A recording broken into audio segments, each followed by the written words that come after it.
Thanks for joining us today. We are here to talk about give a cyber defense update from Sophos. I'm joined today by Sinan, one of the CyberLab cybersecurity consultants, and Hal Morgan from Sophos. I don't know if you guys want to give a quick introduction to yourselves, Sinan. Yeah, I'll jump in quickly. Yeah, like Jim said, I'm one of the cybersecurity consultants at CyberLab. I've been with the company for 6 years. I specialize in multiple security platforms and have extensive experience in Sophos products. And I'm really looking forward to Hal's update today, which will be very interesting and beneficial for our customers as well as Sophos customers in general. Thanks, Hal. Yeah, thanks, Jim. So I'm Hal Morgan. I'm the Director of Sales Engineering at Sophos. I've also been at this time Sophos for 6 years. Counting back, I think it's 32 years in networking and cybersecurity. So great to catch up with you guys again. And I'm Jim Strongtham. I'm the Professional Services Team Lead at CyberLab. I've been with CyberLab for about 8 years. Prior to that, 17, 18 years within industry, infrastructure and cybersecurity, formerly a Sophos customer as well. So, we are CyberLab, and we are a multifaceted cybersecurity company. Work with lots of vendors, as you can see on the slide. Particularly, I want to call out the fact that we've been Sophos partners for a long time. We are one of the key partners, and this year we were awarded a clutch of awards, including the EMEA Partner of the Year and the UK Ireland Public Sector Partner of the Year, which was a great accolade for us to receive. Now I'd like to just hand over to Hal, and he's going to take us through some of the updates that Sophos have presented to us as partners in some recent events. Lots of new good information and services and things to present to us. So over to you, Hal. Yeah, thank you very much for the introduction, Jim. So, and again, the welcome and the opportunity to speak to your customers at CyberLab. And as you said, CyberLab are a very important and key partner of Sophos's in the UK.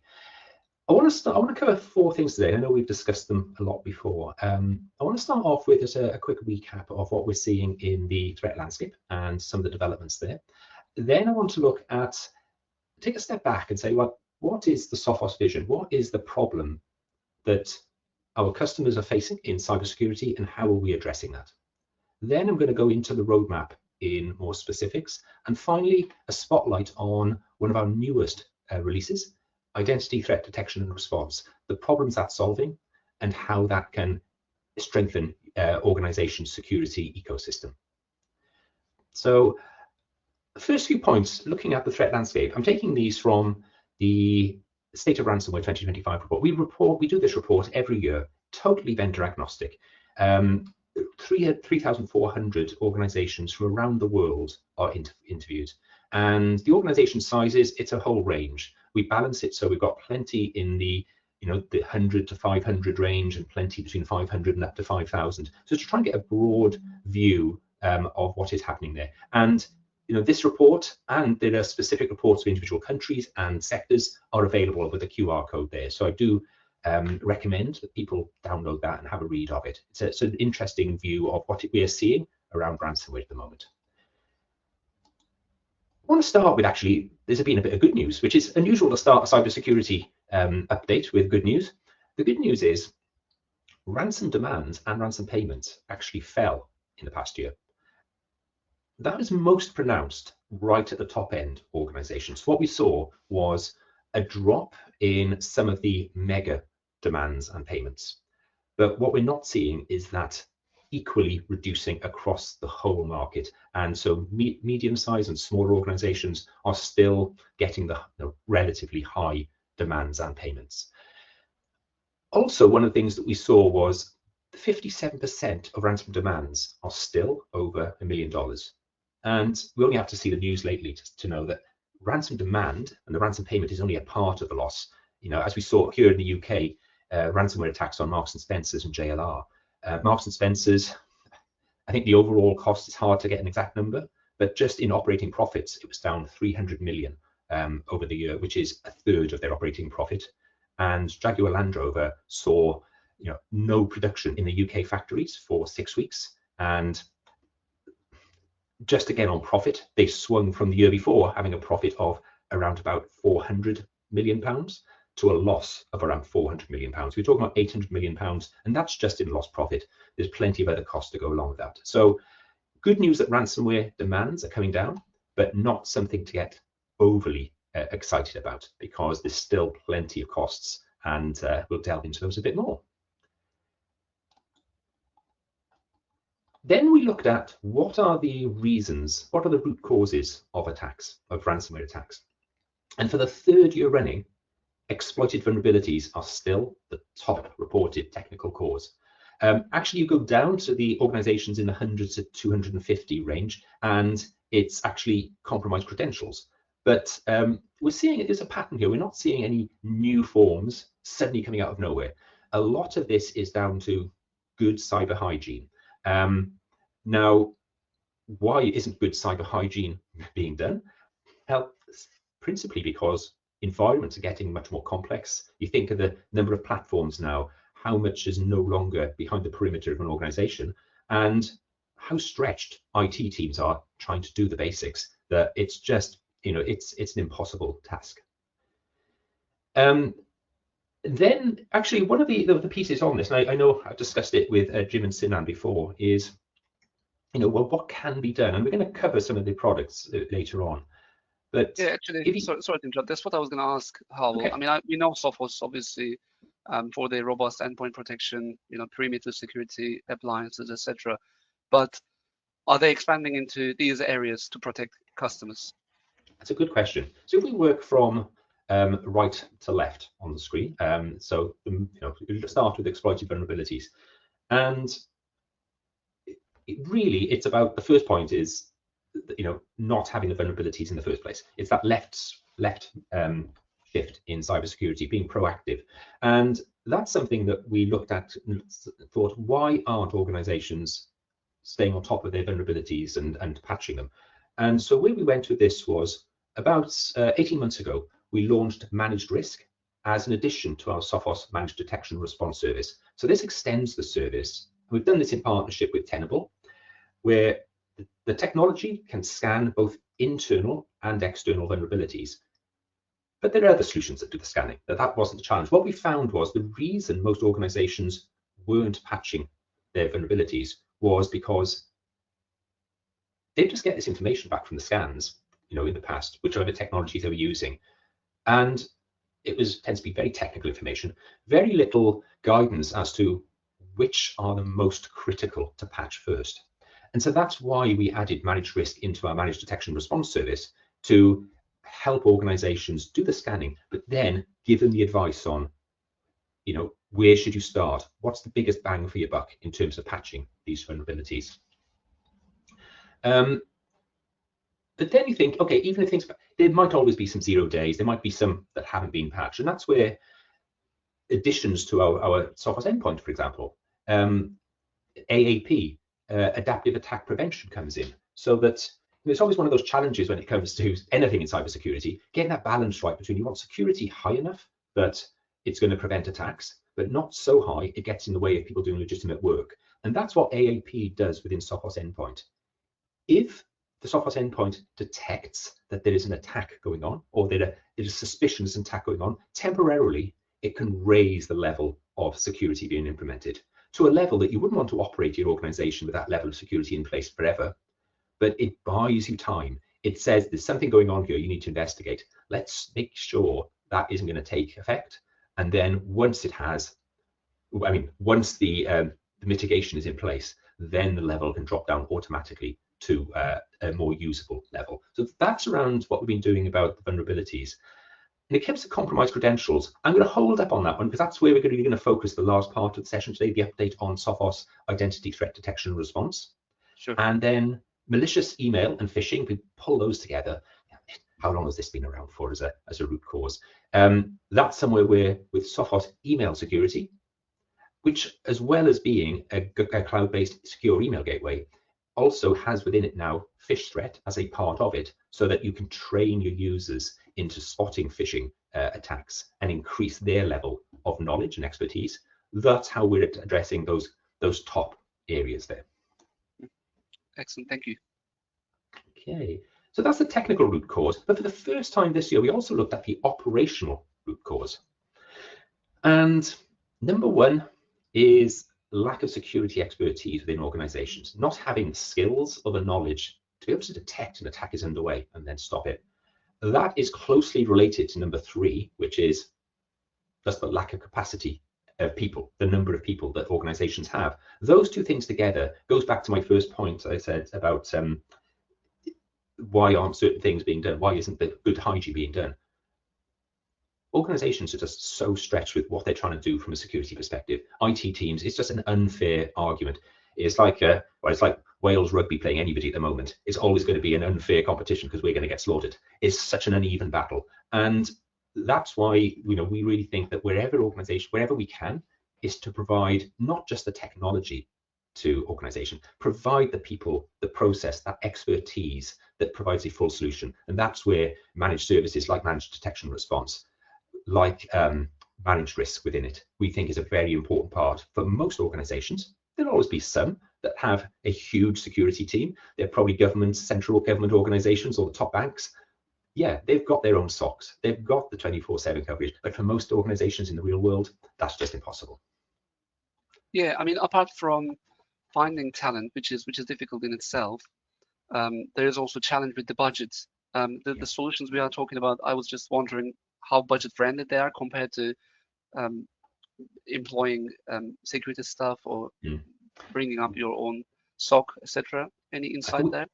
Yeah, well, we have the benefit of doing things at scale. So by having a team, and we use a combination of, yes, humans for what humans have to do, but increasingly we're using AI to be able to streamline what users don't need to do. We'll always have humans involved from an accountability point of view and from a rational decision point of view. There's always an interpretation needed. Well, certainly at the moment there is. So to go back to your point, through that we're able to build a team. We have 250 analysts and researchers just focused on cybersecurity. That gives us that ability to provide a service at a much lower price than almost any company trying to build their own team, and staff it for the different roles. If you think about building out a SOC, then you have to think, okay, I'm going to have to staff it. So I've got 3 shifts a day, 8-hour shifts to cover 24 hours. Then I need extra staff to cover holidays and sickness. And suddenly you go on, and it's just economically unfeasible for most organizations to build out their own SOC. And the other argument is, well, do I need 24/7? Well, yeah, absolutely you do. Because if I was a cyber attacker, and I know this is what they do, they look for, when do we think organizations' defenses will be at their lowest? Weekends, out of hours, public holidays. That's when they will take advantage of it, knowing that a lot of organizations don't have eyes on what is happening 24/7, which is exactly what we do. Sure. Sorry. Yeah, go ahead. You mentioned managed risk. Just quickly, what's the scope of that in terms of what it provides for the customer? Okay. So we would scan an organization, both the external facing assets, first of all, I'll take a step back. We look at what is visible, what is actually exposed to the internet. It's surprising when we have conversations with customers through managed risk, how often we find internet-facing resources, could be a website, could be, heaven forbid, RDP servers, but it's amazing how often we find things they've got no idea is actually available, is actually visible to people on the internet, and therefore the attackers. So that's the first part, understanding what is there. Then we take it a step further and say, right, what is there that, if you believe it should be there, what, if any, vulnerabilities are available, are exposed there? And then on the back of that, we can provide these lists of vulnerabilities, both the external and also the internal assets as well. And we can help them prioritize based on your business. Which should you start on? Which are the most important from a cybersecurity perspective for you to address to lower your risk posture? And that's available as an add-on service to any customer of Sophos Managed Detection and Response. And in terms of the internal scanning, for instance, does it look at application vulnerabilities, Authenticated endpoints, or Yeah, is it just Windows focused? It's looking across the environment. It's looking at a wide range of tasks. Okay, and because of those problems of so many security risks, the attacks are becoming more frequent, higher impact, more technically sophisticated. And I expect that to accelerate as AI is used more by attackers. Here's an interesting fact. We talk about the cyber skills gap as defenders. Cyber attackers have exactly the cyber skills gap. And they are very motivated to start using AI, not as in, AI is going to take over the world and is going to do everything, but how can they accelerate what their humans are doing? Exactly the same race that we are in as defenders. And, they are very financially motivated to do it. So expect to see the sophistication and the acceleration in, or the frequency, I should say, in attacks helped by AI. But here's some stats, and you guys probably know the answers, but there are 359 million companies worldwide. How many CISOs or equivalent type role do you think there are for those 359 million companies? I'll make something up. Maybe 5%, 10%. Okay, so the answer is actually, well, in terms of the total, it's 32,000. But keep that if somebody's worked out the maths in their head, good on you. But the percentage, it's not 5%. It's actually 0.009% of companies worldwide have a CISO or an equivalent, like a cybersecurity manager in position. That's actually, in terms of percentages wise, that's about the same percentage as the number of people who have access to a private jet. That just shows how rare, or I should say, how many organizations are they have no security leadership. They have nobody owning their cybersecurity strategy. And there's that myth that an organization's too small to be a cyber attack victim. We know that's not true. The initial access brokers are out there. They don't care about the size of the company. They're just trying to hoover up the number of vulnerabilities and then number of getting access into those, and then they'll sell it on. It's a numbers game. So there's a big problem there, and that's what Sophos's vision has been about and is about. It's organizations of any size and any means have a clear path, an ability to achieve superior cybersecurity outcomes.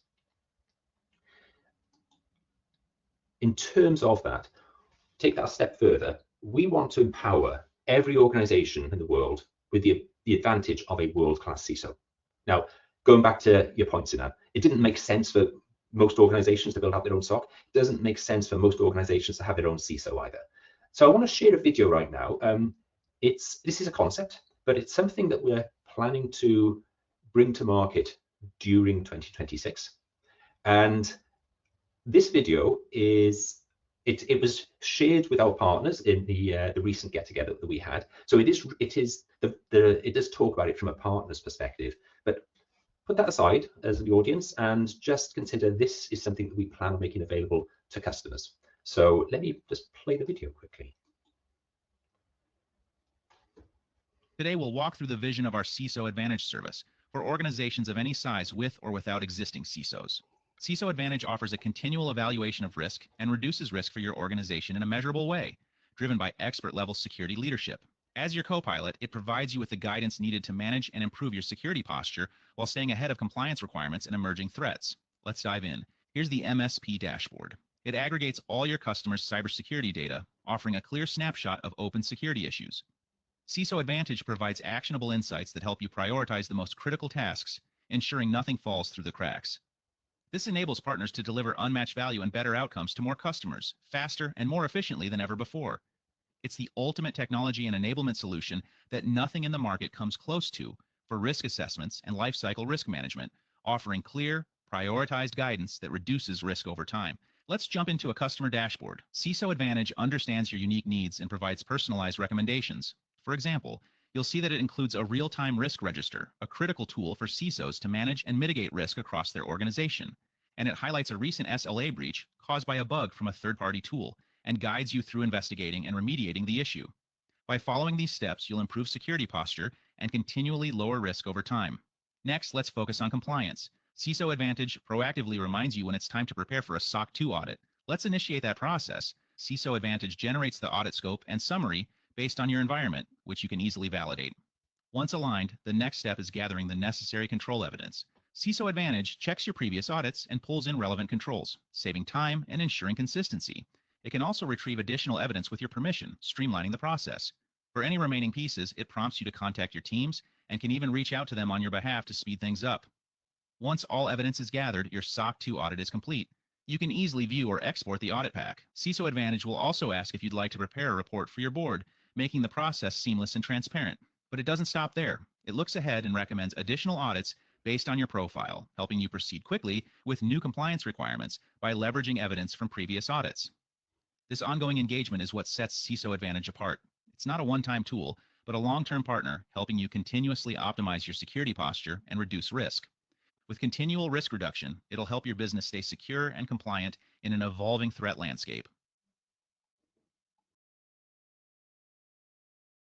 As I said, that's a concept. Not available for sale yet, but expect us to bring that to market in 2026. And there'll be a lot more detail as that becomes firmed up. Now, that's in terms of going back to our vision, what we're trying to achieve. I want to just kind of, we've made quite a few acquisitions in the last few years, and actually, this is our 40th year. So Sophos is now 40 years old and founded and headquartered in Abingdon in Oxfordshire. And you'll see, I kind of jumped from 1985 to 2020. It's not that nothing happened at that time. We're very proud of that history. We were a leader of endpoint security and firewalls by that point. But in cybersecurity, what you did back then, it's such a fast-moving world. Let's not waste time talking about all of that. But in 2020, there was a real pivot in what we did, a real major step forward. We acquired a company called Rook Security. Now, Rook Security became Sophos MDR. When we bought them, it had 1,500 customers.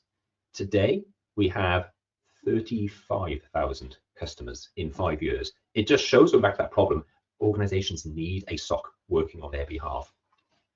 We've made a number of acquisitions since then, but the most recent is we acquired SecureWorks. And I will come on specifically to talk about SecureWorks later and what that's giving us and giving you as our customers and why we made that acquisition. So, and now because of mainly through organic growth, but also helped by the acquisitions, we have 600,000 customers globally. Interestingly, that's split pretty equally between customers of endpoint and MDR and customers of network security. That surprises people because in the UK, Sophos is mostly known for its endpoint, but our firewalls and the network security is a very big part of what we do. We have 250 threat intelligence research specialists. Just take a step back and think about that. It's a huge number. That's actually bigger than many cybersecurity vendors. And we, in terms of their total team, we have 250 just focused on threat intelligence and research. And sometimes we even let them out to the dungeon. But that's what they do day in, day out. If we were to connect this to one of your previous slides, Howell, there was something called unknown security gap.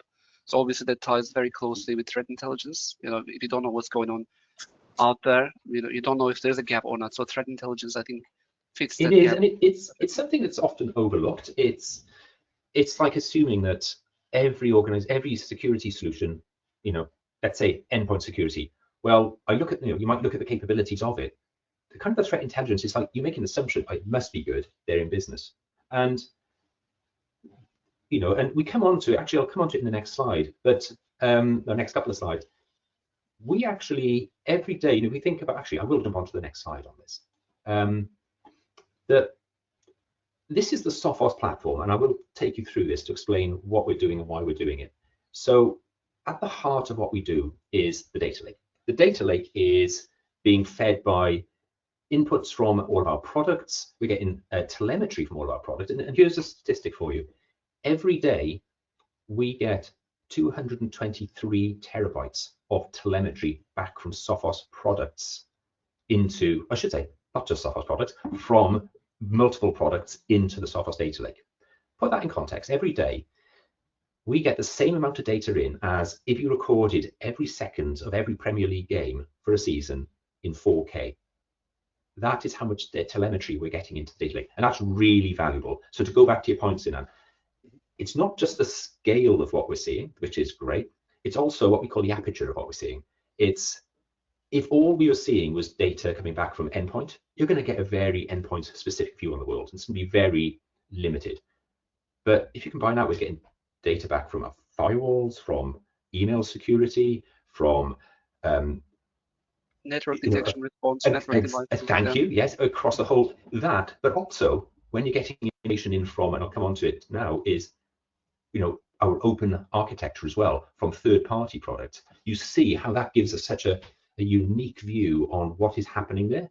So we can see when an attack is happening, maybe starts out in Asia, and by the time it makes its way across to Europe or America, it's known about. We know what it is. We've been doing potentially the incident response on it. Our analysts have been researching it on behalf of customers as part of the MDR service. So we've built that knowledge at that point. So, and that translates as almost instant protection for customers. I think that reach to data and how much data you ingest per day or per unit time is quite critical to remain competitive as a security vendor, isn't it? It is, and it's often overlooked. And it's a piece that, to be honest, it's expensive to keep that kind of research going. So we've got that telemetry, but also we've got our research itself. So when we acquired SecureWorks, one of the things we got from it was the counter threat unit, which is a really highly respected security team, or I should say security investigation and analysis team, who work with central government, police forces in bringing down some of the largest cyber criminal gangs in the world, as well as all the existing Sophos research that's going on. So pulling that together, we're getting the telemetry about the scale and the aperture, but we're also getting some very pinpoint investigations of the latest techniques, the cyber criminal gangs, and pulling all of that in together. And it's that combination means that we are at the forefront. I think we are the leaders when it comes to understanding what's happening out there in the threat landscape. If we move up a level, you'll see that at the center, the purple element. Actually, let me jump forward a slide here. Okay, the purple element is. These are, if you go on the left-hand side, these are the security controls. This is like endpoint security, firewall, email. And the right-hand side are the security operations that we are on top of those. So XDR, MDR, EDR. Right at the heart of it is, right from the moment we purchased Brook Security and we went into MDR, we said, what we care about is an open ecosystem. Our customers are also customers of other security vendors. If all we were doing was looking at what we can see through Sophos products and only supporting and giving the best service to those who have Sophos firewall, endpoint, NDR, email security, we're not doing the best job we can. So we have a very broad integrations. Within Sophos XDR and MDR, we had a good range of the main security vendors plugged into that. But this comes on to why did we purchase SecureWorks? And there are a few reasons. And the green highlights, if you can see them, are what we specifically, I think, accelerated, helped us accelerate. At the middle part is, we've now got 350 plus integrations. In fact, I'll go as far as to say, any security solution that you want to be integrated into Sophos, XDR, or MDR, ask us. I'd be amazed if we can't integrate it. We've moved to an architecture that. Yeah, just for customers' understanding, I don't think there are many vendors offering this level of integrations. It's not an easy job. We are receiving all sorts of logs in different formats from many different products. It's not an easy job to standardize, normalize, and put all that data into a single data lake. So, I think we should appreciate them. Thank you, Zin. I know that's good to hear. And actually, on that point, we've just hit a major inflection point that, as you can imagine, a lot of our the detections that we make into our Sophos, into MDR have come from Sophos products. We've now got to a point where Sophos is not the main source of detections. The main source of detections is actually from Microsoft. So customers who are using Defender, or have the the E3 or E5, is an amazing source of detections, and that's why we've got a really good relationship with Microsoft. And we say Sophos and Microsoft better together. It's I did hear a recent announcement from Microsoft and Sophos. There's a partnership going on around making Sophos data available in Copilot, I think. Would you be able to expand on that one you're talking about? Yeah. So now, if you're in Copilot, you can pull in Sophos, and you'll see at the bottom, we talk about threat research, and you can actually access that data directly in Copilot. So for example, if you're in Copilot and you have, somebody's given you a URL and you think, I think this URL, I've been told this might be suspicious, and I've been told I need to go and check it out. Well, you're not going to just go to your browser and go to the URL. You could go into Copilot, enter the URL, and ask Sophos, what does your threat research team say about this? And that uses what we call our Intelix API, and it goes and pulls in the intelligence that we've gathered about that. I'm just using URL as an example. Sure. So that's one way we're working closely with Microsoft. And another way, only last week, we joined the what's called the MISA, Microsoft Intelligent Security Association, and we've been now certified as you are a member of this because the security value that we are adding for Microsoft customers. And we have, as part of this, many of our researchers and our analysts needed to go through certain Microsoft certifications to achieve this. So to provide that detection and response capability within Microsoft environments, Microsoft has said, yeah, Sophos is an organization you can trust to do this. That's great. Just a quick one on the Microsoft relationship, well, not Microsoft relationship, but you mentioned about SIM, and the platform is a next generation SIM available. Is it worth just pointing out about the ingestion costs and I think it's a fair point. Just to people, using Sentinel and paying a lot of money for that. Yeah, it's a fair point, and people to be aware of is within Sentinel, when you have a Microsoft Sentinel, that's the costs of the data ingestion are often underestimated when it's first purchased. If all you want is information from your Microsoft products, that's not a problem. That is predominantly included. But as I was saying earlier, for all you have in your SIEM is the view of a certain set of products, you're not getting the full visibility of what's happening within your environment, and therefore you're going to miss the early indicators of what is of a new threat, and it's going to slow down your response. If you start adding in, for example, firewall logs into your Sentinel SIEM, that can quickly create a lot of logs, and the costings of what you're paying for Sentinel can be both unpredictable and vastly underestimated. And that's something I said, when you are considering a Sentinel-based SOC, please come and talk to CyberLab so that we can have that conversation with you, just so you're fully aware, and then we can talk about how we can help you with that. But yeah, good point, Jim. Thanks. Okay, so I'm conscious of time, so I'm going to jump forward slightly. I'm going to jump onto the roadmap. Now, the guiding principles for everything we're doing in our roadmap is proactively reduce risk. And one of the earlier questions was about how do we help with vulnerabilities? Extending the attack surface coverage. So, the environment, everybody's environment's got so much more complicated nowadays, and it's making sure we have coverage for it all. Improving ease of use and driving efficiency and speed. Those two things come together. Going back to the overstretched IT and security teams, anything that we can do to reduce the amount of time you have to spend on things, making you part of the critical chain of getting things completed, we are looking, we do. Just because humans are expensive, your time is valuable. What can we take off your plate to make things easier and drive up the speed and efficiency? So I'm going to call out a few roadmap initiatives. There are other things going on as well, but here's just a few. So already available, we acquired SecureWorks, and I'll cover that in a lot more detail in the next slide. But we covered SecureWorks, we acquired SecureWorks, and one of the things we've now got available is all of the SecureWorks Taegis XDR and MDR customers have access to the Sophos endpoint. So it's available, included in your subscription. So please, if you are a Taegis customer, SecureWorks Taegis customer, please contact CyberLab and Sophos and say, can you explain this to me and what I need to do in order to take advantage of Sophos endpoint security, which is, I have to get the plug-in. It's been a leader in Gartner Quadrant for endpoint security ever since it started, which is 17 years ago. So you're talking about a top quality endpoint security product. It's available for you already.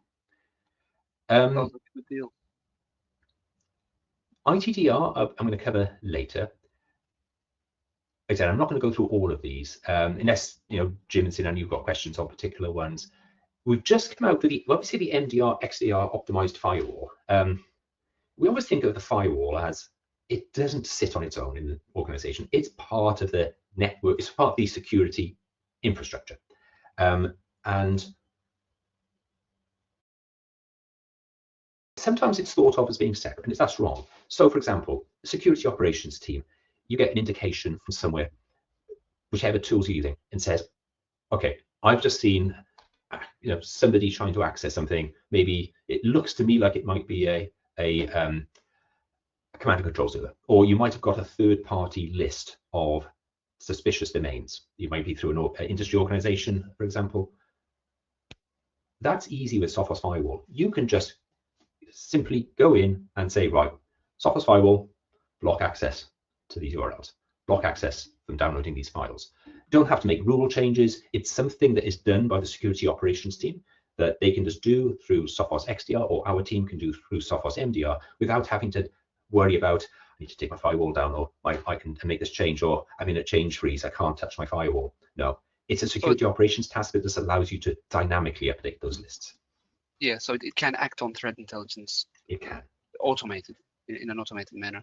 Absolutely. Next gen SIEM. This is one of the reasons why we bought SecureWorks. So integrations were one. The other one was SecureWorks has a next gen SIEM, and this has been a standard part of the product for a while, and it continues to have it.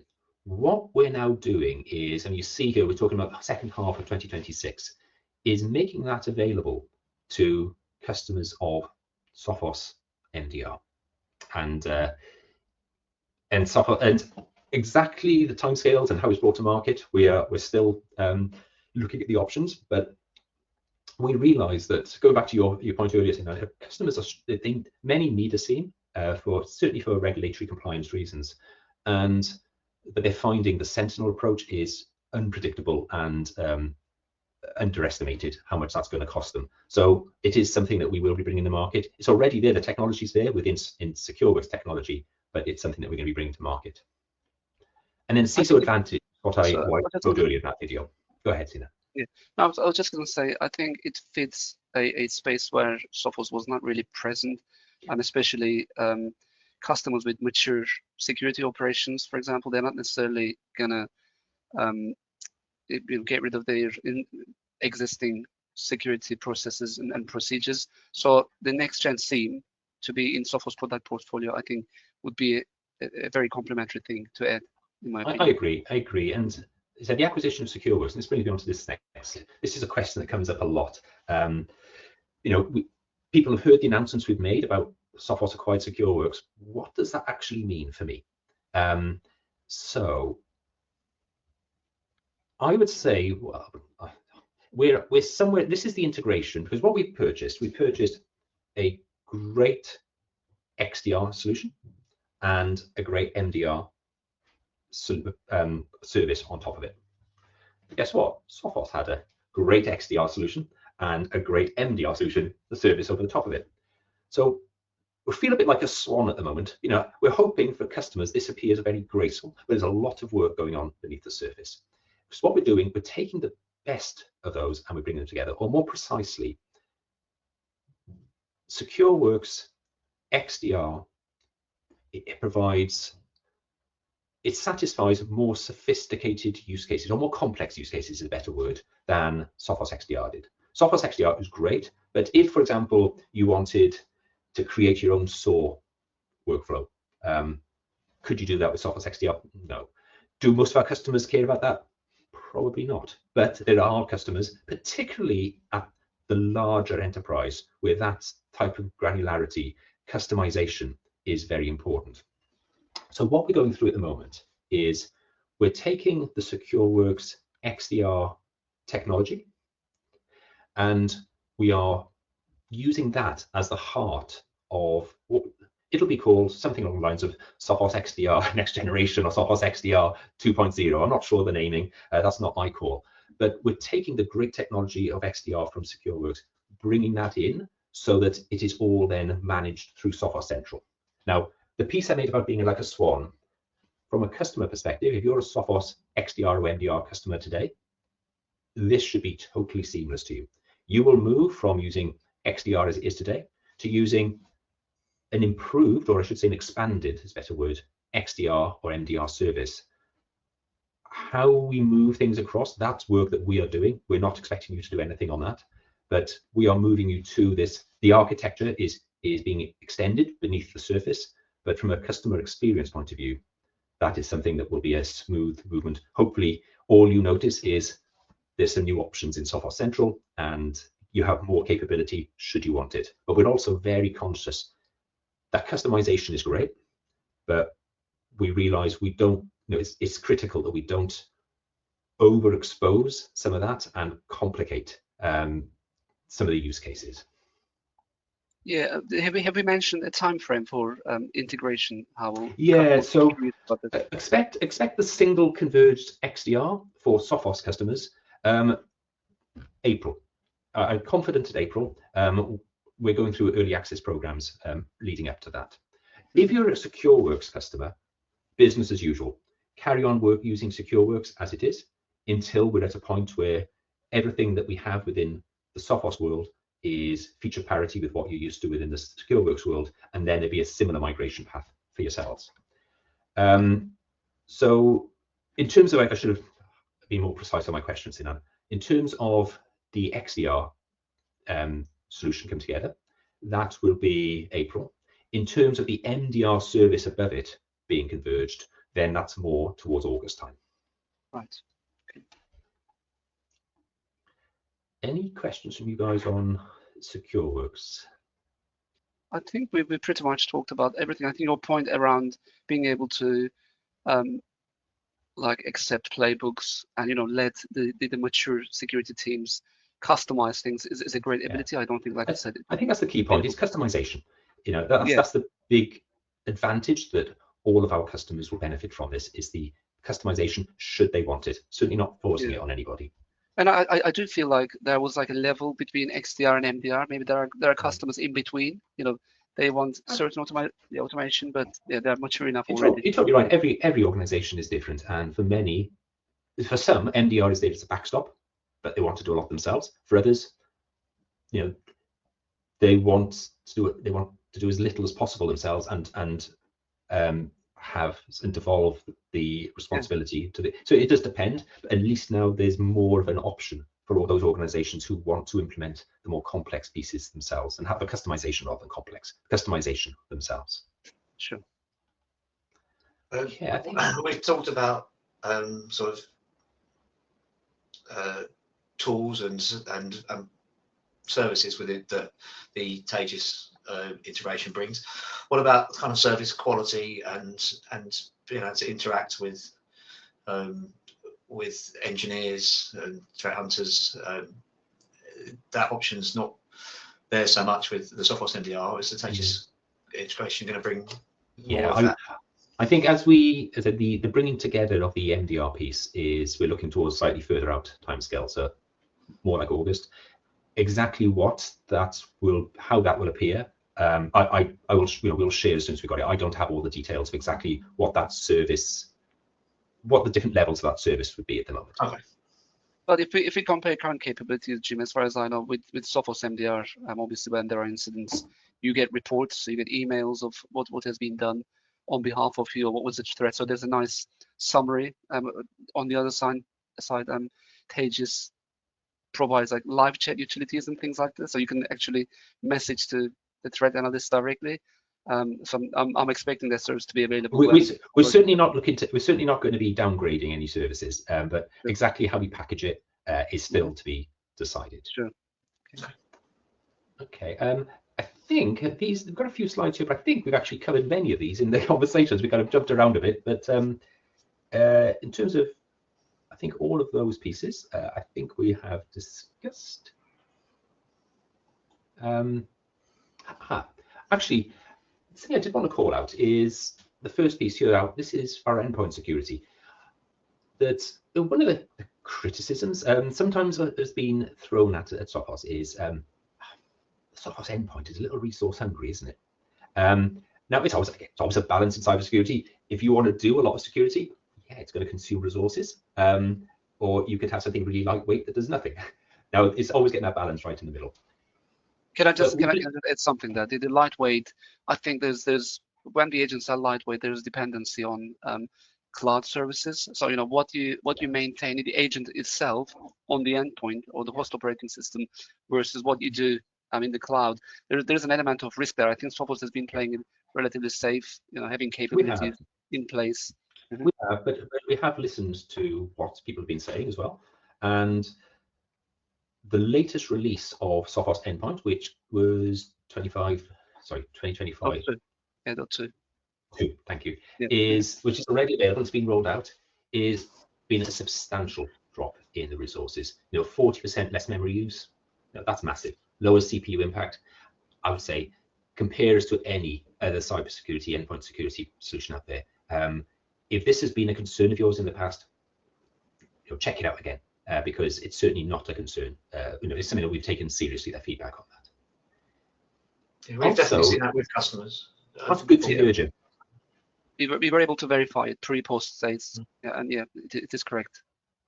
So you're saying Howell is talking the truth. That's yeah. Another thing is, and this is going back to your point, Sinan, about some organizations want to do more with XDR than others, and one of the things that's held people back is probably, I don't know how to create queries. I don't know what to do. I get all this data back. I don't know what to do with it. And that's where we've brought AI assistance into XDR. So now you can go in and say, right, show me any machines that have downloaded or been to this domain in the past week, because I've seen that there's, and suddenly that's what you got to do, put it in natural English and it'll go off and do it. Or, right, I've seen there is this attack going on I've been notified that my CryptoGuard has stopped a ransomware attack on this machine. Right, go into the XDR and say, right, how do I handle a ransomware attack? What should I do next? It'll come back with step-by-step guide on what you should do. So we realize that it's about going back to the earliest point about how do we help every organization have a route to cybersecurity. It's about lowering the entry level of people needing, lowering the expertise people need to be able to do as much as they can for themselves, while also providing the services to do those things that they either can't or just don't want to have to do themselves.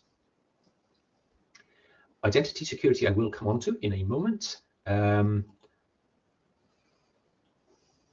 Okay. Advisory services. So we've now launched our own advisory services. Now, many organizations, I know CyberLab, you offer your own, and absolutely you're the, we're not going to confuse matters there, but Sophos does have a range of advisory services now, such as pen testing, Wi-Fi scanning, tabletop exercises. It's a whole area that we've moved much more into, but we're partners, provide those services. We're working complementary with them, definitely not competing. And finally, around networking and messaging. Actually, with firewall, one thing I didn't mention was that firewall, now Sophos has had an MDR solution for a number of years, network detection and response. We've taken the core capability of that now, and we've put it within the Sophos firewall. So why is this important? There are certain things that can now be done on the firewall that couldn't be done before. So for example, we've taken 2 of the engines. That MDR has 5 engines looking for different threats. An NDR, network detection response, is normally used for east-west traffic, so traffic that's not traversing a firewall. Great in things like an OT environment. But we've taken some of the core capabilities that we've also put it onto the firewall. So now the two engines that we put there, one is what we call encrypted payload analysis. So we advise that you decrypt TLS traffic so that you can see what's going on. But even where you're not decrypting TLS traffic, by fingerprinting what is going on, we can see, access the patterns of typical malware working over TLS, and it allows us to identify that. That's the encrypted payload analysis, which is now also on the firewall. And the other one we've taken is the domain generation algorithm, the DGA. When people are accessing typical of command and control domains, there's an algorithm to be able to detect this name appears to be the type of name that is used. It's only been around for this length of time, looking at the various characteristics to say, we're pretty suspicious. That is that's going to be a malicious domain your user is trying to connect to.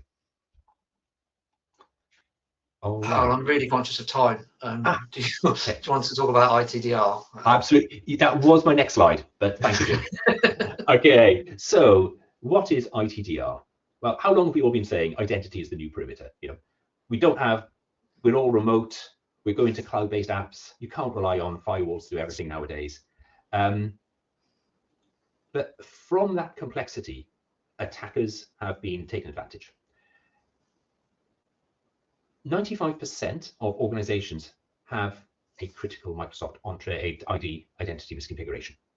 That's just everyday use. People make mistakes. People may be given too many rights, too many permissions. They haven't put MFA on all the requests, etc., on all the identities, etc.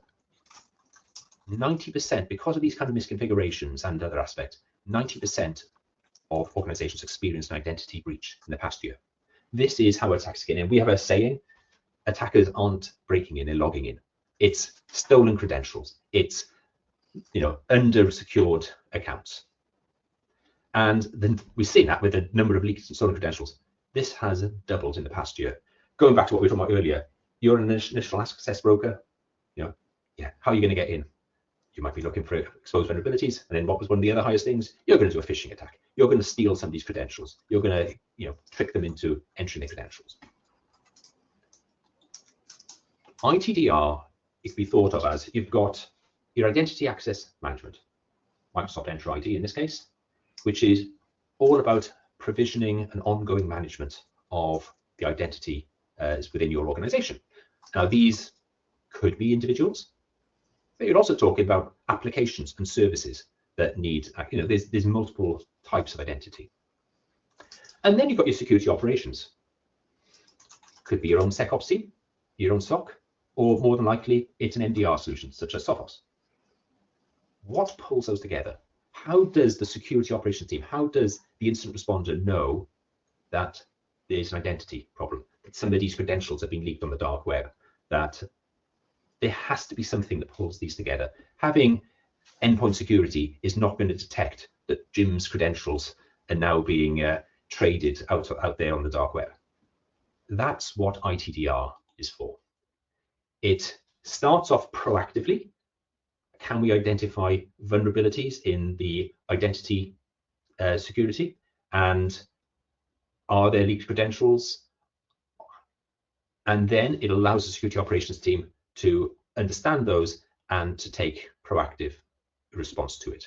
So that's really what ITDR is doing. But before I jump on, any questions, Jim and Sinan, on that? Well, maybe I could add that the amount of data leaks onto dark web is on the increase significantly. Like you say, this is how they operate there. There are initial access brokers, whose job is just to sell credentials. They may say, I've got a credential from company X, if anybody is interested, and then ransomware as a service, threat actors can come in, purchase that, and attack. So it's crucial to keep an eye on dark web for your credentials, and that's one of the gaps ITDR is filling. Yeah, and I think Gartner called this out as well, that through that complexity, the attackers have been focusing on it, and that's why ITDR as an industry area is something that is really growing, because organizations are understanding how important it is and what the challenges are and what they need to do to address it. Yeah, plus you said 95% of organizations have misconfigurations. Again, we are talking to customers and we are seeing it in the field. It is happening. I mean, so people may have that knowledge gap. They may not necessarily know how to configure conditional access and things like that. So it's great to have a tool that checks them for you and points them out. Obviously it also links to MDR. So your analysts also get alerts. As far as I know, it's an important thing to plug into your data lake, in my opinion. I totally agree, and I think this slide kind of tries to put it into context exactly what's happening. So Sophos MDR is all about understanding the risks and the threats and being able to respond to them. But what are those threats when it comes to identity? Well, the first part is the misconfigurations, security gaps, having not done the best practices when it comes to identity access management. Sophos is continuously scanning the Microsoft Entra ID environment for such things. And we have around over 80, I think it's actually 83 posture checks that we run. Those are broken down into two types. There's one which is best practices, the ones that are clear best practices are things that you should have and shouldn't have. So has everybody got MFA on it, etc. The obvious ones. The other part is, what are we seeing? What are our incident response teams seeing out there in the wild of this is something that is being exploited? These are the type of techniques that are now being used by the adversaries. That then is a continuous feedback loop into those posture checks. So the posture checks will continue growing. I know 6 months ago, we were about the 70 line. So the last 6 months, we've added another 10 posture checks, and that's ongoing based on what we're seeing in the real world. The second part is looking for the credentials on the dark web, looking for email addresses with your domain. But it's more intelligent than just sending you a list of, right, here's an old list of your users' credentials. We can actually correlate that with, okay, when did the user last update their password? Because if we saw a leak of 12 months ago and your user updated their password and put MFA, you put MFA on their account a month ago, let's not bother you with all the noise. It might be interesting to know, but that's not a risk anymore because those credentials are now out of date. And the final part is ongoing, is the risky user behavior. Are we seeing impossible travel logins? Sinan is both in the UK and America at the same time. Jim has gone on his holidays to Nigeria and he's suddenly logging in. Are we seeing things like that? And are the conditional access methods being used appropriately? So those things together are then feed into MDR, or if you're a Sophos XDR customer, into XDR. And I think I have a quick video here if we have time. Sophos ITDR, or Identity Threat Detection and Response, continuously monitors your environment for identity risks and misconfigurations while providing dark web intelligence on compromised credentials. This solution helps you reduce your identity attack surface, monitor for leaked or stolen credentials, identify risky user behavior, protect against identity-based threats, and respond to threats with speed and precision. Sophos ITDR rapidly uncovers identity risks by automatically and continuously performing more than 80 identity posture checks. The solution monitors and alerts when credentials are exposed in data breaches or on the dark web, and looks for anomalous user activity associated with stolen credentials, such as unusual login patterns. With Sophos ITDR, you can identify identity risks in minutes compared to days with legacy solutions, and benchmark your identity attack surface over time. Sophos ITDR detects and responds to threats that bypass traditional identity security controls, protecting against 100% of MITRE attack credential access techniques, and accelerating response to identity-based threats with automated playbooks. Okay, so I won't put that American accent on, but just to wrap up this, so ITDR is available as a simple add-on if you're a Sophos XDR customer or a Sophos MDR customer. You buy it for the same number of servers and endpoints that your MDR service has, and this is proven technology. This was already a solution within the SecureWorks portfolio, but now it's being made available for all the Sophos customers as well. And I think with that, I think that's the end of me talking, but over to you guys. Anything kind of key takeaways from you guys? Yeah, thanks, Hal. It's been interesting. I hope everyone's found it interesting. Takeaways from myself. I think we can quite clearly see that Sophos are sort of trying to build a holistic platform and become a trusted partner across the whole security estate, should we say, and I definitely see ITDR as a key tool in helping that happen.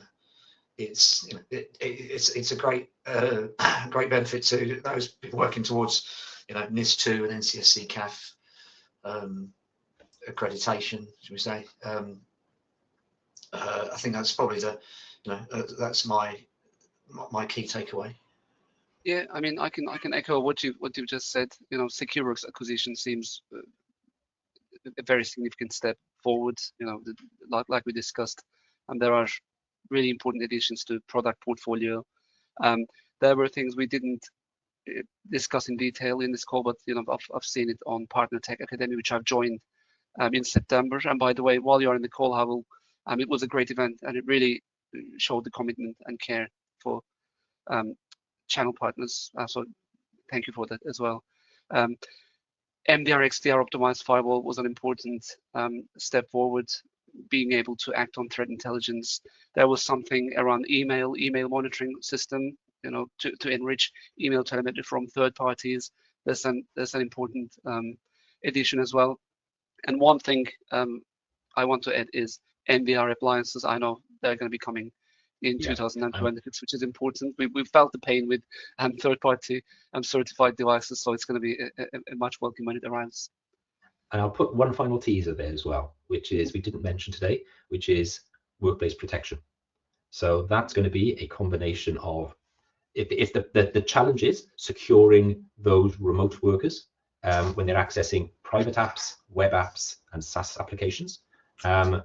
It's going to have a number of facets, but at the heart of it is going to be a secure browser that we are developing in partnership with Island. So expect that sometime in the new year as a late, let's say a late Christmas present. Well, interesting. Right. We've had a few questions come through, which unfortunately we don't have time to answer now, but we will produce a digest of questions and answers for all attendees. Thank you for inviting me to chat, and yeah, good talking to you again, guys. Thanks and for getting that together for us, Hal. It was really good. Well, thank you all. take care, guys.